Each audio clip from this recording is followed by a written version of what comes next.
ব্লিজ হাসপাতালে কিন্তু হঠাৎ অগ্নিকাণ্ড ঘটনা ঘটেছে। আপনারা জানেন জেলার সকল অ্যাম্বুলেন্স কিন্তু সারিবদ্ধভাবে এখানে দাঁড় করা হয়েছে এবং এখান থেকে যে রুগী রয়েছে সেই রুগী কিন্তু একটা একটা করে বের করে বিভিন্ন হসপিটালে কিন্তু শিফট করা হচ্ছে।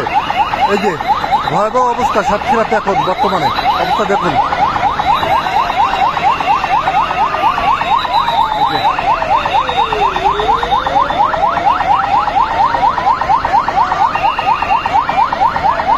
এখানে অ্যাম্বুলেন্স কিন্তু সারিবদ্ধভাবে দাঁড় করানো হয়েছে এবং একটি করে রুগী আসার পরে কিন্তু একটি করে অ্যাম্বুলেন্স ছেড়ে দেওয়া হচ্ছে।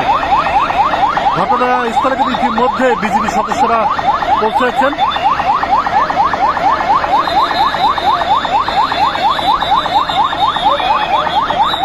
এখনো কিন্তু নিহত অথবা আহতর যে সংখ্যা সেটা কিন্তু এখনো জানা যায়নি।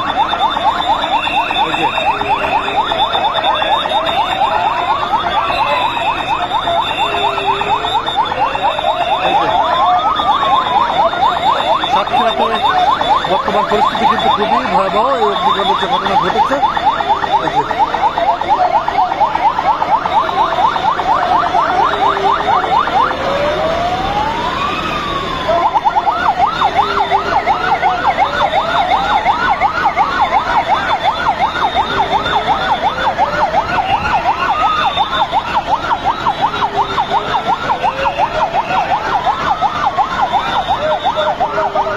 আমরা একটি বিষয় আপনাদেরকে দেখাতে চাই, সেটা হচ্ছে অনেকেই কিন্তু এই অগ্নিকাণ্ড ঘটার পরপরে অনেকে কিন্তু গ্লাস ভেঙে কিন্তু লাফিয়ে পড়েছে।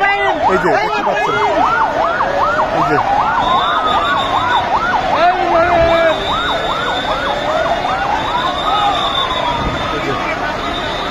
ব্লিচ হসপিটালের সামনে চিত্র এটি।